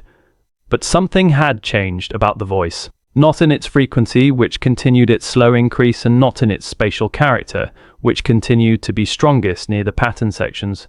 What changed was its quality. Where before it had been a resonance, a vibration felt more than heard, a pressure in the stone, it was now, intermittently, something that the Deepwalker records began to describe more carefully, something with structure. Internal variation. Not quite sound, not quite language, but something that occupied the space between them. Elowyn's research group noted this. They made careful records, and then, in the 43rd year of her reign, one of the junior scholars, a young woman named Petra, who had been assigned to compare the voice quality records with the pattern sequence work, came to Elowyn with something that made the Queen sit very still in her library chair for a very long time. Petra had found a correspondence, not a perfect one, not a translation, but a structural correspondence between the sequence of the pattern and the pattern of variations in the voice. They were related. The voice was not producing a sequence different from the patterns. The voice was producing the same sequence. What was written on the walls was also, in some form, being said below them. Elowyn looks at this for a long time. She asked Petra 3 questions, each of which Petra answered with a carefully qualified yes. Then she thanked her and asked her to keep this between them for the moment. She wrote in her journal that night, "It is responding to itself, or to us, to the pattern we have been living above, that we did not make and did not understand." The pattern is a sentence. The voice is the same sentence being spoken. They are not 2 things communicating. They are one thing, one message, in 2 forms. And if I understand even the little I understand about the sequence, which may be the framework for an opening, then what is happening below the sealed seam is a very long, very slow version of what a key does when you insert it into a lock. She paused. She wrote, "It is not that something is trying to open the seal from below. It is that the seal was always meant to open, and it is opening on schedule." She paused again, and then wrote the most significant question in the journal. Who set the schedule? She did not answer the question. It is possible she could not. It is certain she spent the remaining 8 years of her life trying. When Elowyn died, she was 68 years old, healthy to the last, and clear-minded, which was the quality she valued most and was grateful for. She died in the same library chamber where she had spent so many of her years, which seems appropriate. Her journals were sealed with her personal mark and placed in the deep records section of the Library of the Stone Tongue, in a classified section that she herself had established, with access restricted to the reigning monarch and the senior Deepwalker. She left a letter for her successor, her daughter's son, a young man named Valdric. The letter is not preserved in full, only fragments survive, quoted in Valdric's own later correspondence. But the central message is clear enough from those fragments. Elowyn told him what she had found. She told him about the line in the floor, the completed circuit, the correspondence that Petra had discovered. She told him about the schedule in the key and the lock, and she told him that the lock would complete its full cycle, based on the research group's best estimate of the pattern sequence length, in approximately 30 to 40 years from her death. She asked him to read the journals. She asked him to take the deep records seriously. She told him he would need to make a decision, and that she could not make it for him because she did not know what was on the other side of the sealed floor, and she had not been able to find out in 51 years. And she told him, "Whatever you decide, decide with full understanding. Do not decide from ignorance, as the council decided in Marin's time. Do not decide from fear, as would be easy, Decide from knowledge, however incomplete, and from the best judgment you can bring to an impossible question. She also told him, in the last line that Valdric ever quoted from the letter, that she believed the thing below the foundation rooms was not hostile.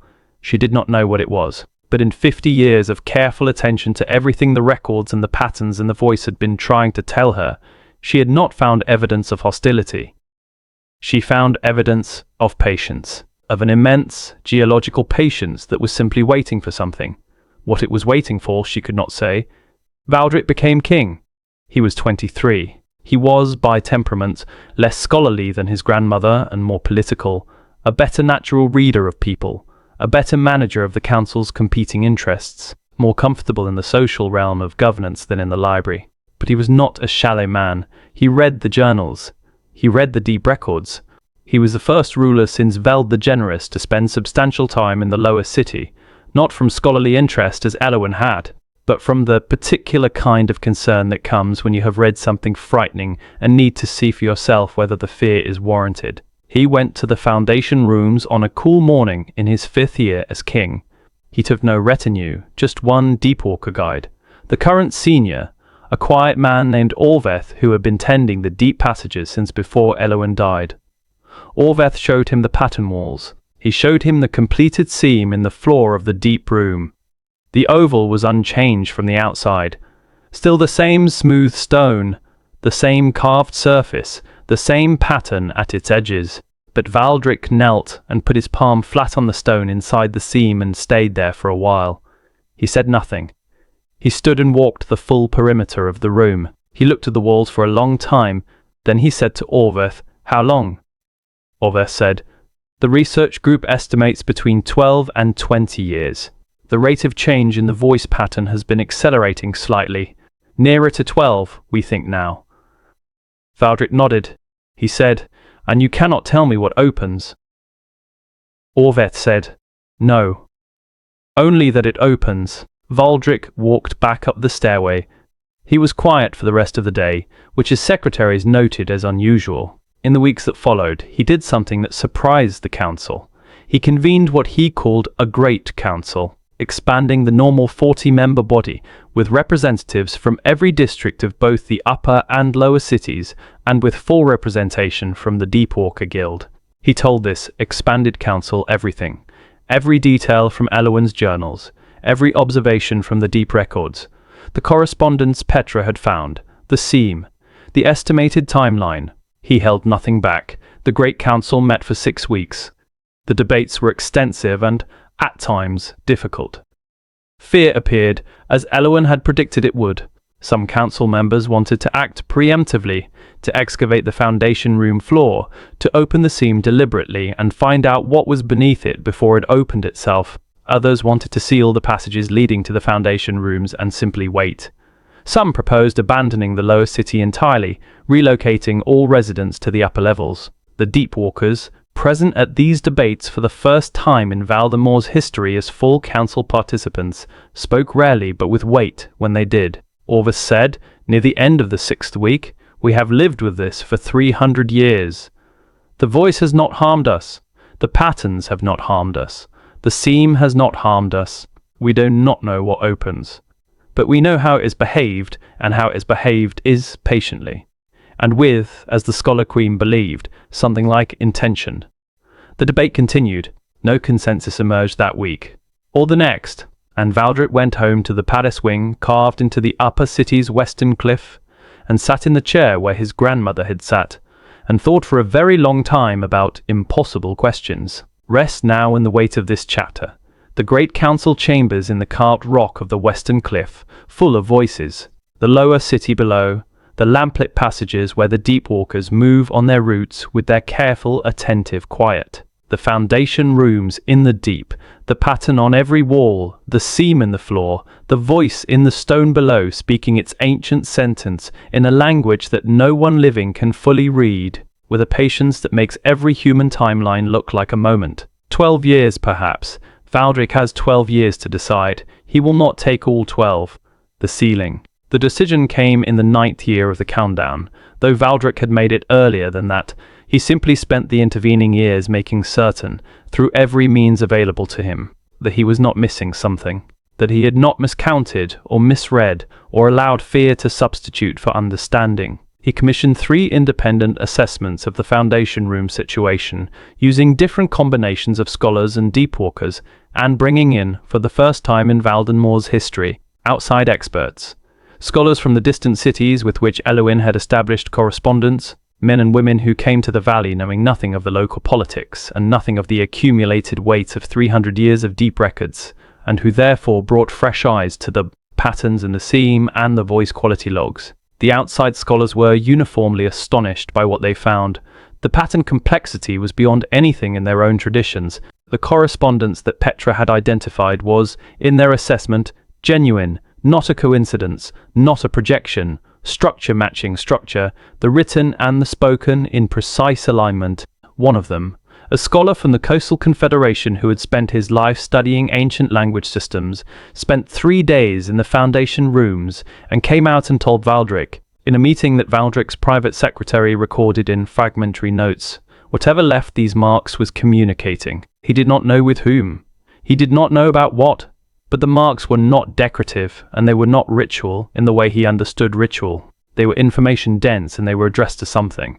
Whether that something was us, he could not say. The private session notes of the Great Council's final meeting have not survived in full. Only the formal resolution remains, in the dry language of official record, that the lower city, including all passages, Foundation rooms, and connecting corridors below the designated demarcation line, should be sealed and closed to all persons effective within 1 year. That the Deepwalker Guild should be formally dissolved, and its members assisted in finding new occupations and residences in the upper city, and that the official reasons for the sealing should be recorded as structural instability combined with a precautionary public health measure, given the poor air quality that had been found in certain deep passages. The official reasons were not false exactly. There were structural concerns. Some of the connecting corridors had developed the kind of long-term stress that centuries of use and geological shift produced. The air in the deepest passages was, in certain conditions, of reduced quality. But these were maintenance problems, the kind that cities manage routinely. They were not reasons to seal an entire urban district. The real reasons were what Valdric had spent 9 years making certain he understood. He understood them, as well as a person can understand something that is only partially knowable. He believed what his grandmother had believed, that the thing below the Foundation rooms was not hostile. But he had also come to believe something that Elwyn had not quite committed to in writing, though the implication was present in her last journals. He believed that the thing below was, in some sense, real, present. Alive was perhaps the wrong word. It did not seem to be alive in any way that he could map onto living things he knew. But it was not simply a geological phenomenon. It was not simply the stone settling, or underground water, or gases from the deep rock. It was something that had set a schedule, and kept that schedule, across a span of time that made Valdenmoor's entire history look like a single afternoon. And he did not know what would happen when the seam opened. He had spent 9 years trying to know, and he did not know. His grandmother had not known. The outside scholars had not known. The deepwalkers, who knew more than anyone, had not known. He was a king with a decision, and insufficient knowledge to make it with certainty, which is, he had come to understand, simply the condition of being a king with a difficult decision. You make the best choice available with what you have. You try not to choose from fear. You try to choose from the best understanding you can manage. He chose to seal. Not because he was certain it was right, he was not. But because the alternative, to wait and see what opened when the seam completed its long cycle, had consequences he could not adequately protect his city from in the event that he was wrong about. Bice. Though the non-hostility. His grandmother's instinct might be correct. He believed it might be. But he was responsible for 30,000 people living above the stone, and the difference between might be correct and is correct felt too large to bridge with the lives of 30,000 people. He sealed because he was afraid, and because he knew he was afraid, and because he had done everything a thoughtful, serious, non-frightened person could do to understand the situation, and had still reached the conclusion that sealing was the least dangerous option available to him, which is different from sealing because you are afraid. He was afraid. But it was not the fear that decided. The sealing was not quick. It took the better part of a year to accomplish properly. The lower city residents, who had known something was coming, who had been through the debates and the council sessions, who had watched the Deepwalker Guild's status change and read the political signals with the sharpness of people who live close to the ground, were resettled to the upper valley. New housing was constructed for them in the freestanding buildings of the valley floor and in expanded sections of the upper cliff chambers. It was organized and funded and managed with Valdenmoor's characteristic practical care. The transition was not easy. The lower city had been home to generations of families. The lamplit chambers were not just workplaces but lives, but it was not catastrophic. People moved. They made new homes. The Deepwalkers were the last to leave. Each of them, individually, made a final walk of the routes they had tended. They tended every lamp one last time, filled them to full, lit them, and left them burning in the passages they were closing. It was not practical. It was not efficient. It was the last act of a professional tradition that had spent 300 years keeping those lamps burning. They could not leave them dark. They left them full. The ceiling itself was done by the Stonemasons Guild, working downward from the demarcation line, every stairway filled with cut stone and mortar, every connecting passage blocked, reinforced, filled again. The work was thorough and deliberate, and took months. The sealed surfaces, the walls of cut stone that now faced each corridor where the descending stair had been, were smoothed and finished by the masons with the same care they gave to any other stone surface in Valdenmoor. They were not rough or hasty, they were done well, because the masons of Valdenmoor did their work well, and saw no reason to do it otherwise, on account of the circumstances. And then Valdric had them carve the symbols. He ordered a specific set of markings to be carved into every sealed surface, every blocked stairway mouth, every filled corridor entrance, not in the Velhari script, not in any writing system that the citizens of Valdenmoor used or recognized. In something else. A set of marks that Valdric had derived, with help from the research group, from the simplest elements of the foundation room patterns, not the full complex sequence. Basic forms, the kinds of forms that even someone with no training in the pattern language would recognize as different from ordinary decorative carving. He was asked by several council members why these particular marks. Why not simply smooth stone or a simple official notation in Velhari script explaining the sealing? Valdric said, because whoever opens these, I want them to know that the people who sealed them understood what they were sealing. I want them to know that we knew. The council member pressed, who do you imagine opening them? Valdric thought about this for a moment. Then he said, I don't know, perhaps no one, for a very long time. Perhaps someone in 100 years who doesn't know anything about this at all, and simply thinks there used to be rooms here. I don't know, but if they open them, I want the marks to tell them. The people who sealed this were paying attention. They weren't afraid of something they didn't understand. They understood as much as understanding was possible, and they made a choice. The council member did not press further. The final act was performed by Valdric himself and by Olveth, the last senior Deepwalker. They went together to the demarcation level, the point above the last block stairway, and Olveth placed his palm flat against the sealed stone of the filled stairway mouth. He stood there for a long time. Valdric stood beside him. Olveth said, finally, I can still feel it, even through all the stone you've put in. The voice. Valdric said, I know. Olveth said, it won't stop because you've sealed the rooms. Valdric said, I know that too. Olveth removed his hand from the stone. He looked at the marks Valdric had ordered carved into the sealed surface. The simple pattern forms, clean and precise in the lamplight. He looked at them for a long time. Then he said, in the way of the Deepwalkers, without drama, without any particular emphasis, what we sealed is what your grandmother believed, not a threat, not a danger, something that has been waiting, with more patience than we can comprehend, for something to happen. You've postponed it, perhaps for 100 years, perhaps for 1,000, but the patience doesn't end because the doors are closed. Valdric said, I know. It was the best I could do. Olveth said, yes. He said it simply and with what seemed like genuine agreement rather than resignation. It was the best you could do. They walked back up to the upper city. The ceiling was complete. The lower city of Valdenmoor was closed. Above the stone, the city continued. The The lamps in the sealed corridors burned down slowly over days and weeks as the oil that the deep walkers had filled them with was consumed. In the foundation rooms, in the absolute dark that was now permanent, the patterns on the walls held their sequence, patient and complete and full. The voice continued, felt, if there was anyone to feel it, through the many yards of new-cut stone that now filled the stairways. The seam in the floor of the deep room held its shape, a closed oval, smooth and waiting. And somewhere below all of it, below the foundation rooms, below the pre-Velhari carvings in the stone that had been old before the valley was named, something continued to think its slow, geological, immeasurable thoughts. The schedule had been interrupted. The mechanism had been interrupted. Whatever would have happened in 3 years, in the completion of the pattern sequence, would not happen now. Not yet. Sleep in the weight of this. The ceiling is done. The decision is made. The upper city breathes in the open valley air, under stars that the deep walkers will not see again. The stone below is quiet, in the way that stone is always quiet, which is not the same as silent. What the stones remember, in the years immediately following the sealing, the upper city of Valdenmoor adapted. This is what cities do.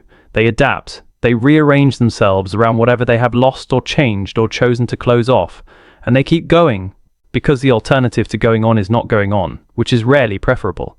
The low city residents who had been resettled into the upper valley became, after a generation, simply valley residents. Their children grew up without the lamplit chambers, without the specific mineral coolness of the deep passages, without the deep walker culture, which, with the dissolution of the guild, passed quietly into memory within 2 generations.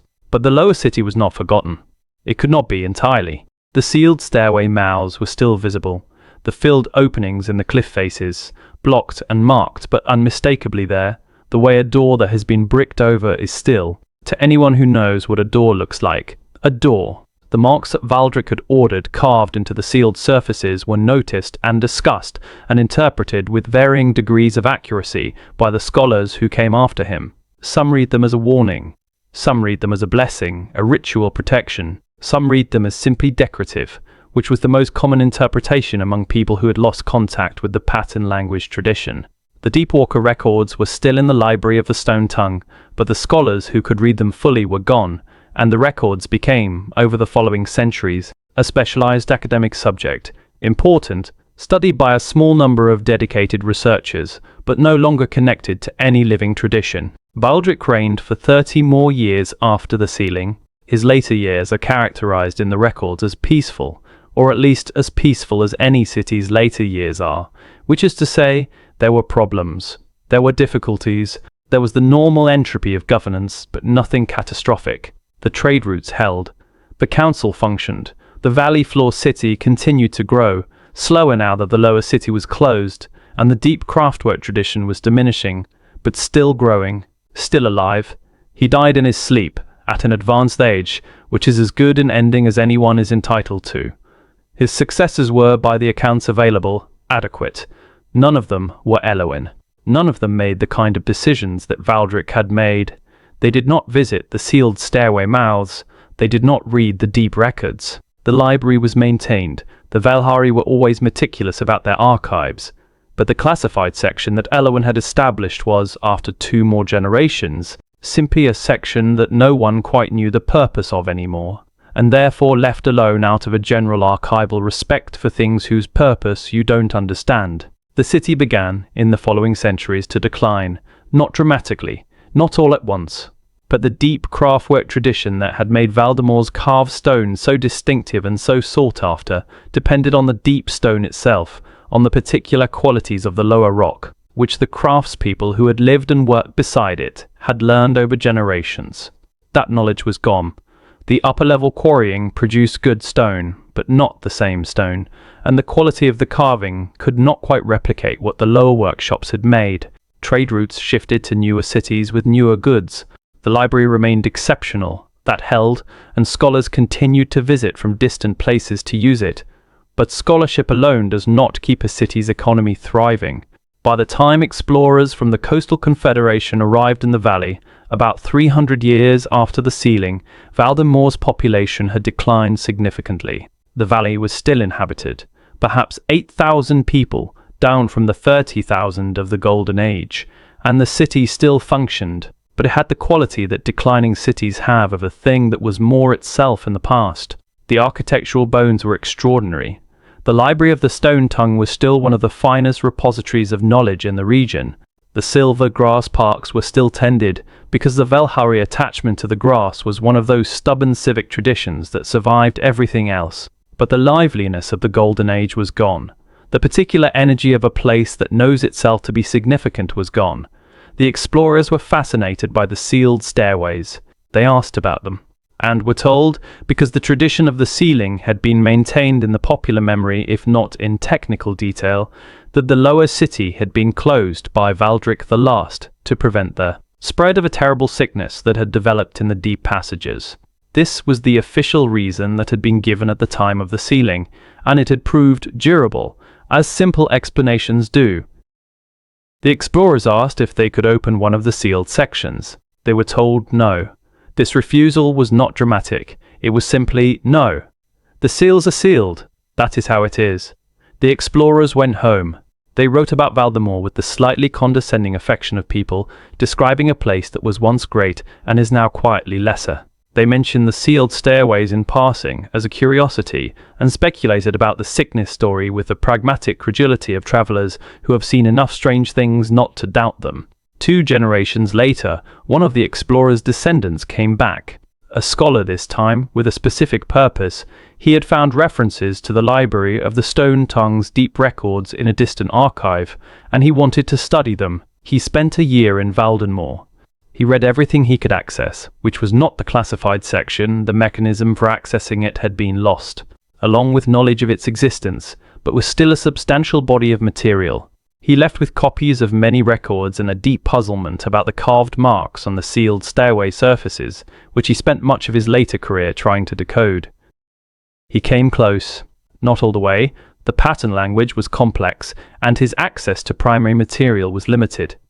But he came close enough to understand that the marks were not a warning against disease. They were something more like an acknowledgement, an explanation.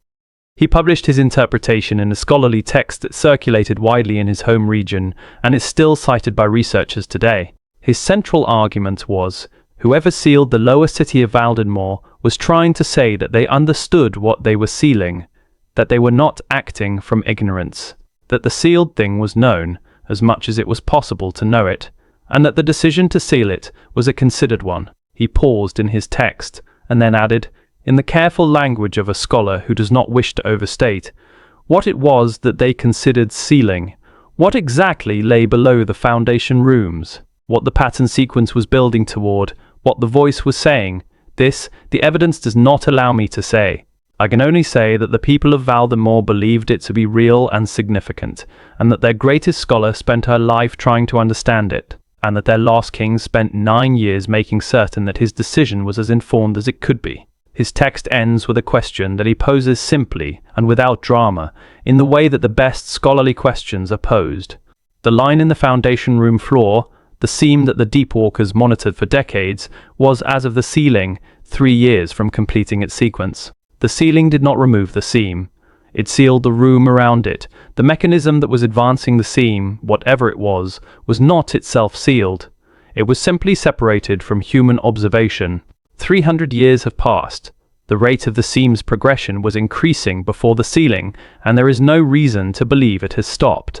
If it has continued, and I am not saying it has, but if it has, then the sequence is long since complete. The pattern circuit is long since closed. Whatever the key was meant to open, it has been turned. He asked, what does that mean for what lies in the sealed foundation rooms now? He did not answer. He did not have an answer. He suggested in his final paragraph that someone should perhaps return to Valdenmoor and look at the sealed surfaces more carefully. He suggested that the marks Valdric carved might, with better access to the original pattern language, be decodable. He suggested that whatever Eloin's classified journals contained, if they still existed, might be the most important unread documents in the region. His text was published. It was read by scholars. It was discussed. and then it took its place in the accumulated archive of things that are interesting and important, and too complicated to act on immediately, which is where most important things live for most of their time. The Valley of Valdenmoor was eventually absorbed into a larger regional polity. The people remained. The library remained, remarkably, and was incorporated into the new administration's educational system. The silver grass parks remained, still tended, still impossibly beautiful in the autumn afternoons when the light came at the right angle and the entire valley floor seemed to be breathing. The sealed stairway mouths remained, with their carved marks that most passers-by did not look at twice and that scholars occasionally photographed and puzzled over. The sealed rooms remained, and in them, in the complete dark that had been maintained for 300 years, the pattern on every wall held its sequence, patient and final. The seam in the floor of the deep room, if the scholar's speculation was correct, and there is no reason to think it was not, had completed its circuit long ago. The oval was complete. The key had turned. What had opened, if anything had opened, was in the sealed dark, where no one had gone to look. It might be nothing. The voice might have been geological after all, in the end. The correspondence that Petra found might have been a projection, a pattern-hungry mind finding structure in noise. The seam might have stopped when the rooms were sealed, without the human attention it seemed to require, without the lamplight, without the deep walkers.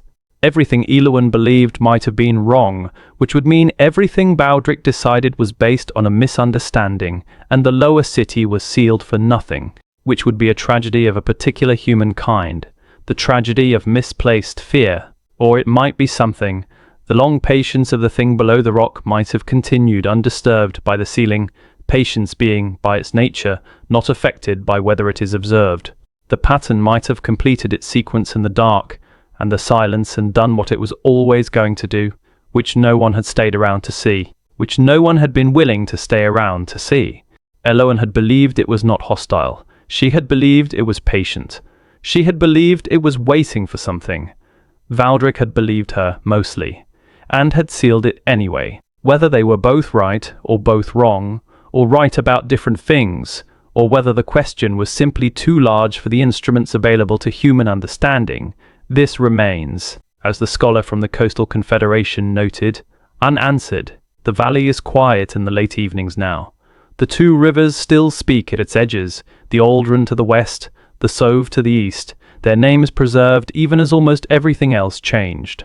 The cliffs glow in the last light of the afternoon, cream and ochre and deep reddish-brown, the caves in their lower reaches still visible, still recognizable as the place where a tired man sat down one autumn evening and heard something in the stone and decided to stay. The silver grass catches the last light in ripples, as it always has. Below the valley, in the sealed dark, the stones remember.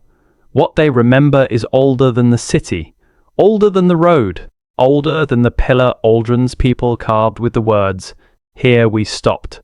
And the stone remembered us. Older than that.